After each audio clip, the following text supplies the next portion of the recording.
150 कमरे वाला अरबपति ससुराल। अरे लगता है कोई गांव आ गया है और अंधेरा भी है। आज रात यहीं कोई जगह देख लेता हूँ। रात का समय था। रुद्र जो अपनी लेविश बुलेट बाइक पर घूमने निकला था, अचानक बारिश शुरू हो जाती है और ठंड और बारिश से बचने के लिए रुद्र हेलमेट लगाए रखता है और अंधेरे में रास्ता भटक जाता है। तेज स्पीड में वो बाइक चला रहा होता है और अचानक अरे अरे अरे अरे, ये तो बकरियों का झुंड है, हटो हटो।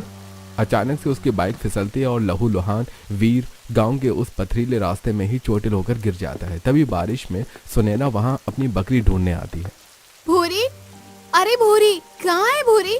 पता नहीं कहाँ चली जाती है। ये बाबा भी ना कितनी बार कहा है कि हमेशा बांध कर रखा करो, लेकिन ऐसे ही छोड़ देते हैं। कहाँ है भूरी? भूरी को ढूंढते ढूंढते सुनैना की नजर अचानक बेहोश पड़े वीर पर पड़ती है। अरे ये कौन है? अंधेरे में दिखाई भी नहीं दे रहा है। गांव की सड़क पर ऐसे कौन पड़ा हुआ है? कहीं कोई दुर्घटना तो नहीं हो गई है? सुनैना चिंता में भागी भागी वीर के पास जाकर देखती है। वीर थोड़े होश में होता है। सुनैना जैसे तैसे पकड़कर वीर को गांव में अपने घर ले जाती है और घर पहुंचकर, बाबा दरवाजा खोलो जल्दी से। अरे क्या हो गया? इतना ज्यादा घबरा क्यों रही है? रुक जा बेटा, खोल रहा हूँ। पहले तो ये बात, इतनी बारिश में तू गई कहाँ थी इतनी रात को? वो सब बात नहीं पूछना बाबा, पहले इन बाबूजी को देखो। ये मुझे रास्ते में पड़े हुए मिले। इनको काफी खून आ रहा है और अब तो बेहोश भी हो गए हैं। अरे पहनावे से तो ये किसी अच्छे घर का मालूम होता है, लेकिन इसके काफी खून बह रहा है। हमें जल्दी से जल्दी इसकी जान बचानी होगी। पंडित जी जल्दी से पहले वीर का माथे का खून साफ करते हैं और फिर उसके कपड़े बदलकर चोट पर कुछ जड़ी बूटियां और हल्दी का लेपन करते हैं और सुनैना से कहते हैं, सुनैना बेटा, जा जल्दी से जल्दी हल्दी वाला दूध लेकर आ। हेलमेट की वजह से इनकी जान तो बच गई, लेकिन मुझे लगता है कि सिर में अंदरूनी चोट लगी है। बस आज की रात ली जाए। इसके बाद पंडित जी और सुनैना पूरी रात वीर की देखभाल करती है और सुबह जब वीर होश में आता है, ये कौन सी जगह है? मैं कहाँ हूँ? बाबा देखो, इन्हें होश आ गया है। बाबा जल्दी आओ। बेटा कौन हो तुम, और तुम्हारा एक्सीडेंट कैसे हुआ? इस गांव में कैसे आए? मुझे कुछ याद नहीं आ रहा मैं कौन हूँ। मुझे कुछ नहीं पता, बस दर्द हो रहा है सिर में। मुझे जिसका डर था वही हुआ।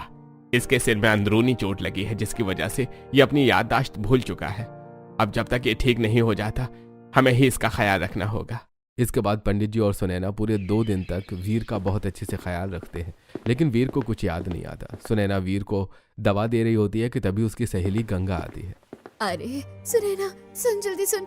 जिन बाबूजी की जान तूने बचाई है ना, वो बाबूजी शहर के अरबपति घर के छोटे बेटे हैं। उनके माँ बाप ने अखबार में इश्तेहार निकाला है। इनके घर वाले इन्हें ढूंढ रहे हैं।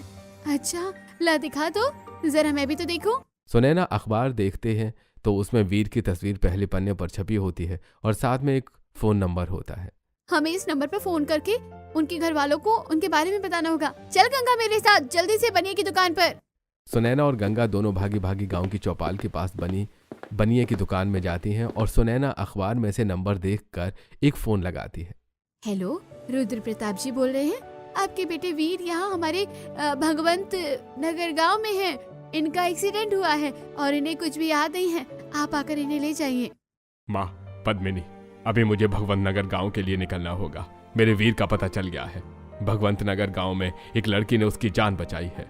मैंने कहा था ना, कुंडली में लिखा हुआ सच होगा। हमारे खानदान के पंडित जी कभी गलत भविष्यवाणी नहीं करते। आज वीर 25 साल का हो गया है और पंडित जी ने कहा था कि 25वें साल में उनकी जान पर संकट आएगा और एक लड़की उसके जीवन में उसकी ढाल बनकर आएगी। वही होगी उसके जीवन की रक्षक। हाँ माँ, आप ठीक कह रही हैं। मुझे पता है मुझे क्या करना है। हम अभी भगवंत नगर के लिए निकल रहे हैं। कहीं आप लोग कुछ ऐसा वैसा करने की तो नहीं सोच रहे?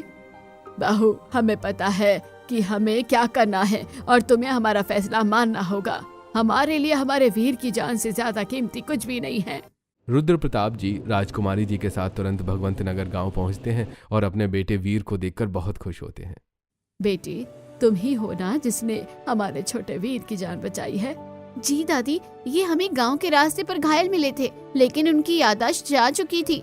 ये आप में से किसी को भी नहीं पहचानते हैं।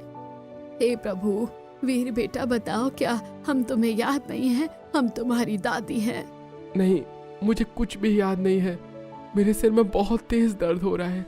रुद्र, जल्दी ही हमने जो कहा था वो करो, क्योंकि हमारे वीर की किस्मत इस लड़की के साथ बंधी हुई है। अगर जल्दी ही इसकी शादी इसके साथ नहीं कराई तो जरूर कुछ ना कुछ अनहोनी हो जाएगी। माँ, मैंने पता किया है कि ये लड़की अनाथ है और इन्हीं पंडित जी ने इन्हें पाल पोस कर बड़ा किया है, तो आप पंडित जी से ही बात कर लीजिए। हाँ बेटा, क्यों नहीं। पंडित जी सुनिए, हमारे वीर के साथ जो हुआ है वो उसकी नियति में था। आज से 25 साल पहले हमारे पंडित जी ने ये भविष्यवाणी कर दी थी। साथ ही उन्होंने ये भी बताया था कि वीर की जान केवल एक लड़की ही बचा सकती है। अगर वो सही समय पर उसे मिल जाए, और आपकी सुनैना ने मेरे वीर की जान बचा ली। सुनैना ही वो लड़की है जो मेरे वीर के जीवन की ढाल बन सकती है। तो क्या आप सुनैना की शादी मेरे वीर से करने के लिए तैयार हैं? आप विश्वास नहीं करेंगे राजकुमारी जी, लेकिन मैंने अपनी सुनैना के लिए न जाने कितने रिश्ते देखे। सुनैना की कुंडली बिल्कुल अलग है। पहले मुझे सुनैना और वीर की कुंडली मिलानी होगी। इसके बाद राजकुमारी जी पंडित जी को कुंडली देती हैं और दोनों की कुंडली मिलाने के बाद ये तो चमत्कार है, चमत्कार। इन दोनों की जोड़ी तो साक्षात महादेव और पार्वती की जोड़ी है। ऐसी कुंडली मैंने आज तक कभी किसी की नहीं देखी। इन दोनों का साथ में आना नियति है। मैं अपनी बेटी का विवाह आपके पोते वीर से करने के लिए तैयार हूँ। वीर तुम्हें याद नहीं, लेकिन तुम हमारे पोते हो, और तुम्हारी जान बचाने के लिए मैं चाहती हूँ कि तुम्हारा विवाह जल्द ही सुनैना के साथ हो जाए। इसके बाद राजकुमारी जी और रुद्र की वीर की कुछ तस्वीरें दिखाते हैं, जिससे रुद्र की याददाश्त तो वापस नहीं आती, लेकिन उसे यकीन हो जाता है कि वो उनके ही परिवार का बेटा है। और उसके बाद बहुत ही साधारण तरीके से मंदिर में सुनैना और वीर का विवाह हो जाता है, और सुनैना एक लग्जरी गाड़ी में कुछ ही देर में विदा होकर अपने ससुराल आ जाती है और अपने ससुराल को देखकर मन ही मन सोचती है, हे भगवान, इतना बड़ा घर! इसका मतलब गंगा सही कह रही थी, मेरा ससुराल साधारण नहीं अरबपति ससुराल है। जैसे ही सुनैना अपने अरबपति ससुराल के दरवाजे की चौखट पर खड़ी होती है, उसे सोने की नक्काशी के दरवाजे दिखते हैं और कदमों के नीचे जयपुरी मलमल का कारपेट महसूस होता है, और घर के अंदर हीरे मोती और अलग अलग रत्नों की चमक दिखाई देती है। क्या सच में मैं कोई सपना नहीं देख रही? क्या ये सच में मेरा ही ससुराल है? क्या अब मैं 150 कमरे वाले अरबपति ससुराल की बहू बन चुकी हूँ? लेकिन मैं उनके घर में कैसे एडजस्ट हो पाऊंगी? क्या हो गया बेटा? आओ अपने ससुराल में गृह प्रवेश करो। नंदिनी, अपनी देवरानी का स्वागत करो। सुनैना की जेठानी नंदिनी सोने की जरी वाली कीमती साड़ी पहने हुए हैं और ऊपर से नीचे तक हीरे, पन्ना और नीलम के गहनों से लदी हुई हैं। वो चांदी का कलश नीचे रखती हैं और फिर बड़ा सा सोने का थाल लेकर उससे सुनैना की आरती उतारती हैं और उसे घर के अंदर बुलाती हैं। आओ सुनैना, तुम्हारे अरबपति ससुराल में तुम्हारा स्वागत है। आप लोगों ने अपनी मर्जी से मेरे बेटी की शादी तो करा ली, लेकिन मुझसे उम्मीद मत रखिएगा कि मैं इसे अपनी बहू स्वीकार कर लूंगी। बहू, तुम्हारी इज्जत से ज्यादा जरूरी मेरे वीर की जिंदगी है। सुनैना ही वो लड़की है जिसने मेरे वीर की जान बचाई, इसलिए अब मैं इस बारे में कोई बात नहीं सुनना चाहती। ये क्या हो रहा है घर में? आज हमारी छोटी बहू का गृह प्रवेश है और पद्मिनी, तुम आज भी नाराज हो रही हो? दादी जी, मैं सुनैना को उसके कमरे में छोड़कर आती हूँ। लंबा सफर तय करके आई है तो थक गई होगी, थोड़ा आराम कर लेगी। चलो नंदिनी, मेरे साथ कमरे में चलो। नंदिनी सुनैना को अपने साथ लेकर जाती है और एक कोने में एक छोटा सा बटन दबाती है, जिससे एक दरवाजा खुलता है। दरवाजे के अंदर एस्केलेटर होता है, जिसे देखकर सुनैना हैरान रह जाती है। भाभी, ये क्या है? और ये सीढ़ियाँ अचानक अपने आप कैसे चल रही है? सुनैना, तुम्हें नहीं पता, यह एस्केलेटर है। अब तुम्हारे अरबपति ससुराल में 150 कमरे हैं और 50 फ्लोर, तो क्या हम सारे फ्लोर तक सीढ़ियों से जाएंगे? एस्केलेटर की मदद से हम जल्दी जल्दी एक फ्लोर से दूसरे फ्लोर तक पहुंच सकते हैं, और तुम्हारा कमरा तीसरे फ्लोर पर है। 150 कमरे? लेकिन भाभी, 150 कमरे में कौन कौन रहता होगा? सभी कमरों में कोई ना कोई रहता है, तुम धीरे धीरे समझ जाओगी। आज तुम्हारा ससुराल में पहला दिन है ना, तो चलो अपने कमरे में आराम करो। नंदिनी सुनैना को उसके लग्जरी कमरे तक लेकर जाती है। कमरे के बाहर का दरवाजा चांदी का बना होता है और उसमें सुंदर हीरे और मोती से सजावट होती है। भाभी, क्या इस घर में सभी 150 कमरे के दरवाजे चांदी के बने हुए हैं, जिनमें अलग अलग देशों और राज्यों के कीमती मोतियों की सजावट हो रखी है?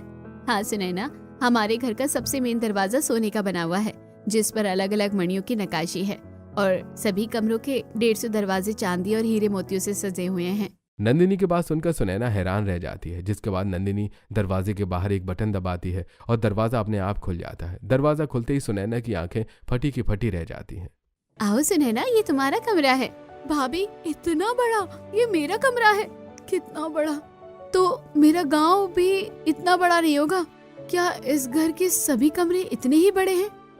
हाँ सुनैना, आओ अपने कमरे के अंदर आओ तो जरा। सुनैना अपने कमरे के अंदर जाती है। जैसे वो कमरे के फर्श पर पैर रखती है वो घबरा जाती है। अरे क्या हुआ, तुम घबरा कर दोबारा बाहर क्यों चली गई? अरे भाभी, पैरों के नीचे इतनी तेज रोशनी निकल रही है, शायद शॉर्ट सर्किट हुआ है जिसकी वजह से करंट लग सकता है। अरे नहीं नहीं बुद्धू, ये शॉर्ट सर्किट नहीं है, ये हमारे घर का इंटीरियर है। तुमने पहला कदम दरवाजे पर रखा ना, तो इसलिए तुम्हें पूरे कमरे के फर्श में लाइटनिंग दिखाई दी। अब तुम जैसे जैसे कमरे के फर्श पर अलग अलग जगह पर कदम रखोगी, तुम्हें अलग अलग इंटीरियर दिखाई देगा। आओ कमरे में देखो। इसके बाद सुनैना जैसे जैसे अलग अलग जगह पर कदम रखती है, उसे कभी पैरों के नीचे समंदर, कभी जलती हुई लपटें, कभी आसमान के बादल और कभी तारामंडल दिखाई देता है। इसे देखकर सुनैना का सिर चकरा जाता है और वो अपने पलंग पर बैठ जाती है। लेकिन जैसे ही वो पलंग पर बैठती है, अरे ये क्या, ये तो बिल्कुल बादलों से भी ज्यादा मुलायम है। ये कैसा बेड है भाभी? ये स्पेशल यूरोपीय बेड है जो तुम्हारे अरबपति ससुराल में हर एक कमरे में लगा हुआ है। इस बेड की बहुत सारी खासियतें हैं जो तुम्हें धीरे धीरे पता चल जाएगी। सुनैना आराम से अपनी पलंग पर बैठी रहती है। तभी उसकी नजर कमरे के चारों तरफ जाती है। उसे देखकर वो घबरा जाती है। दरअसल कमरे के चारों तरफ अलग अलग हीरे, जवाहरात, सोने चांदी की मूर्तियां, तस्वीरें और पेंटिंग्स लगी हुई हैं जो चमक रही थी। भाभी ये क्या, हमने पूरे कमरे में इतने सारे अलग अलग रंगों की लाइट क्यों जला रखी है? ये स्पेशल आर्ट है जो हमारे फैमिली इंटीरियर डिजाइनर ने हमें क्रिएट करके दिया है। ये सारी तस्वीरें, पेंटिंग्स और नक्काशियां हैं जिनमें अलग अलग हीरे, मोती, रत्न लगे हुए हैं जो दिन रात चमकते रहते हैं। तुम्हें पता है, अगर कभी भी हमारे घर में लाइट चली जाए या अंधेरा हो जाए तो इन हीरे मोती की चमक से पूरा घर जगमगाता है। तो क्या भाभी, हमारे अरबपति ससुराल के हर एक कमरे में ऐसी ही अलग अलग फैसिलिटीज है? अब बहुत ज्यादा बातें हो गई है, तुम थक गई होगी, तुम सो जाओ। ऐसा कहकर नंदिनी अपनी ताली बजाती है। 2 फीमेल सर्वेंट सुनैना के कमरे में आती हैं और उसके कपड़े बदल देती हैं। उसके बाद एक सर्वेंट उसे बिस्तर पर लिटाती है और दूसरी एक बटन दबा देती है जिससे पलंग पर रखी हुई देसी कीमती हीरों से जड़ी मखमली रजाई अपने आप खुल जाती है। नंदिनी सुनैना को गुड नाइट बोलकर कमरे से चली जाती है। नंदिनी के जाते ही सुनैना की आंख लग जाती है और अगले दिन सुबह उठती है। सुबह सुबह, हे प्रभु, आज तो मेरा ससुराल में पहला दिन है। मैं पहले ही दिन इतनी देर तक सोती रही। पता नहीं सब मेरे बारे में क्या ही सोच रहे होंगे। अरे तुम क्या सोच रही हो? जिस तरह ये सब तुम्हें नया नया लग रहा है वैसे मुझे भी लग रहा है, क्योंकि मुझे कुछ भी याद नहीं। एक काम करो, तुम तैयार हो जाओ और फिर हम साथ में नीचे चलते हैं। जैसे सुनैना तैयार होने के लिए जा रही होती है तभी 2 नौकरानी उसके कमरे में आती हैं। जी बड़ी मालकिन ने आपके लिए ये बेशकीमती साड़ी और गहने भिजवाए हैं। आपको आज इन्हें ही पहनकर तैयार होना है। लेकिन ये तो सोने की साड़ी लग रही है और ये गहने बहुत ही कीमती है। क्या मैं अरबपति ससुराल का मान संभाल पाऊंगी? सुनैना अपने मन में सोच रही होती है। तभी वीर सुनैना से कहता है, सुनैना जल्दी से तैयार हो जाओ, उसके बाद मुझे भी तैयार होना है। वीर की बात सुनकर सुनैना जल्दी से बाथरूम की तरफ जाती है और बाथरूम का नजारा देखकर उसके होश ही उड़ जाते हैं। अरे ये तो जकूजी है और ये बाथरूम नहीं है, ये तो शाही हमाम है। ये सफेद काले इटालियन मार्बल, दीवारों पर गोल्डन टैप, बीचों बीच जकूजी जिसमें गुलाब की पंखुड़ियां तैर रही हैं, शीशे के सामने वैनिटी एरिया, विदेशी खुशबू वाला स्पा स्टीमर, इतने सारे फीचर।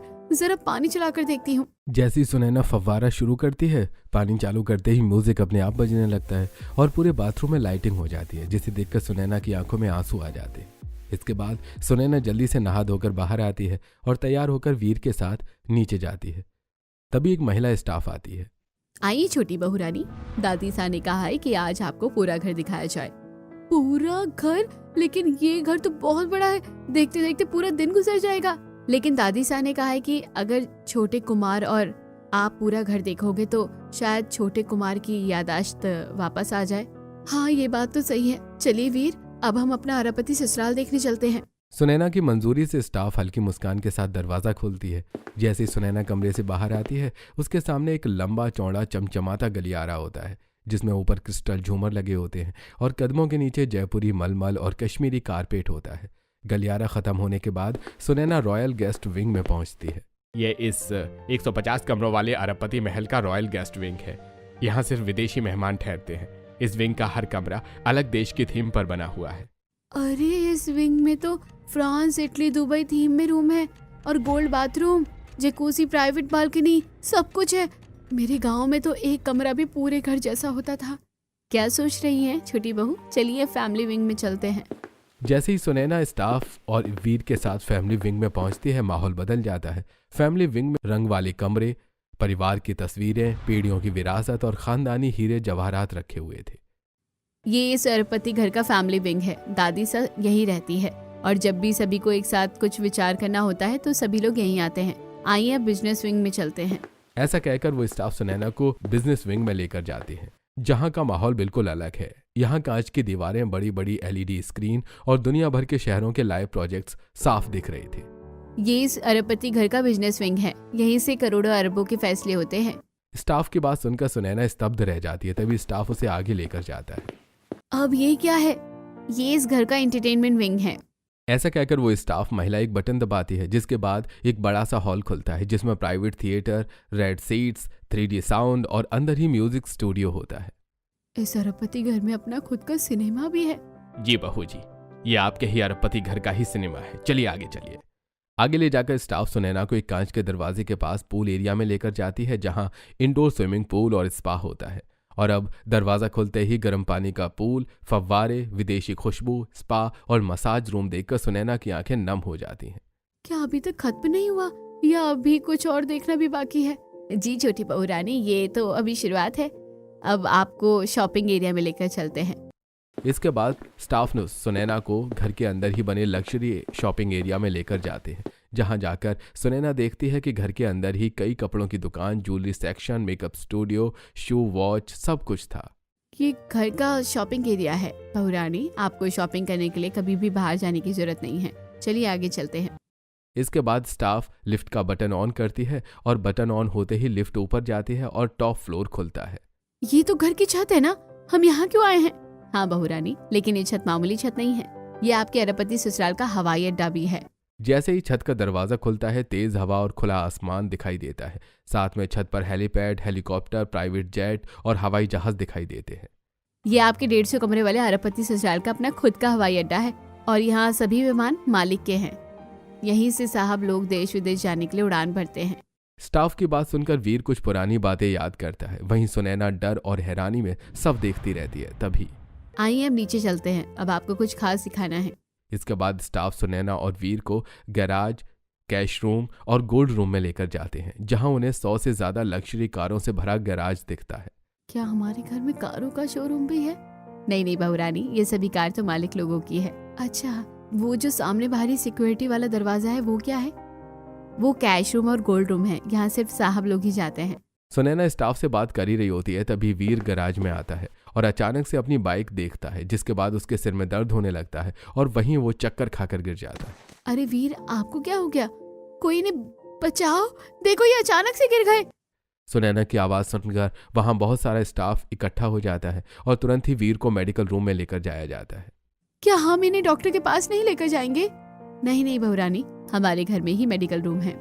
स्टाफ वीर को फटाफट से मेडिकल रूम में लेकर जाता है, जो पूरा हॉस्पिटल की तरह दिखाई देता है। इस समय वहां पर राजकुमारी की पद्मिनी की सहित पूरा परिवार पहुंच जाता है।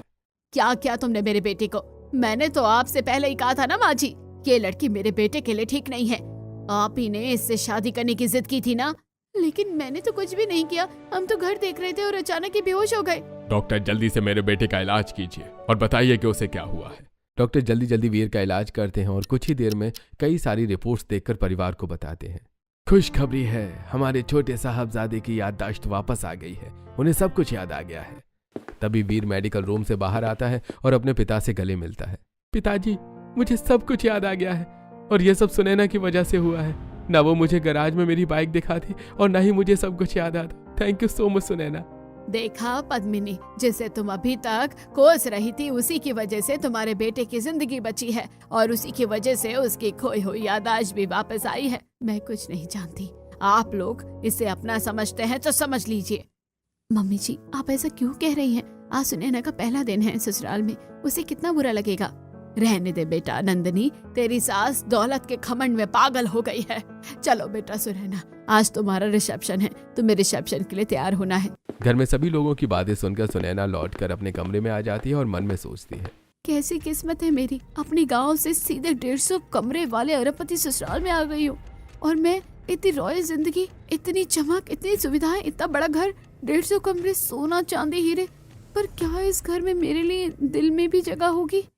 सुनैना अपने मन में सभी बातें सोच रही होती है, तभी नंदिनी उसके कमरे में आती है। बधाई हो सुनैना, अब तुम्हारे पति की याददाश्त भी वापस आ गई है। ये लो कपड़े और गहने, शाम को रिसेप्शन है और तुम तैयार हो जाना। रिसेप्शन हमारे अरबपति घर के पार्टी विंग में होगा और ये तुम्हारे डिजाइनर है और ये तुम्हारी मेकअप आर्टिस्ट, ये दोनों तुम्हें तैयार कर देगी। जी ठीक है भाभी, जैसा आप कहें। नंदिनी के जाने के बाद डिजाइनर और मेकअप आर्टिस्ट सुनैना को एकदम दुल्हन की तरह सजा देती है। सुनैना ने आज 1 करोड़ का बेशकीमती हीरों का लहंगा पहना था और साथ में करोड़ों के जेवरात, जिसमें वो किसी महारानी से कम नहीं लग रही थी।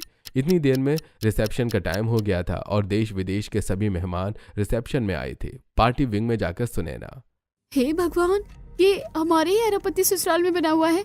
ये तो किसी राजमहल से कम नहीं है। इतने सारे विदेशी मेहमान और इतनी फैसिलिटीज। यहाँ तो मेहमानों को खाना परोसे जाने वाले बर्तन भी सोने चांदी के बने हुए हैं। अपने मन में ये सब सोचकर हैरान हो रही होती है। तभी उसकी जेठानी नंदिनी उसके पास आती है। आओ सुनैना, तुम्हें मेहमानों से मिलवाते हैं। नंदिनी सुनैना को सभी देश विदेश के मेहमानों से मिलवाती है। तभी स्टेज पर उसकी सास की आवाज आती है। Hello everyone, welcome to our royal party. आप सभी लोगों का स्वागत है मेरे बेटे के रिसेप्शन पार्टी में। लेकिन अफसोस है कि रिसेप्शन पार्टी जितनी ज्यादा लग्जरी है, हमारी बहू उतनी ही ज्यादा करी। सोच कर देखिए कि एक सड़क पर पड़े पत्थर को जिस तरह मंदिर में जगह मिल जाती है, वैसा ही हाल हमारी बहू का भी है। अब देखना यह है कि ये पत्थर अपने आप को महल के काबिल बना पाता है या नहीं। पद्मिनी की बात सुनकर राजकुमारी जी को गुस्सा आता है और वो हाथ पकड़कर पद्मिनी को स्टेज से उतार लेती हैं। ये क्या कह रही हो पद्मिनी, तुम्हें शर्म नहीं आती? सुनैना तुम्हारे घर की छोटी बहू है।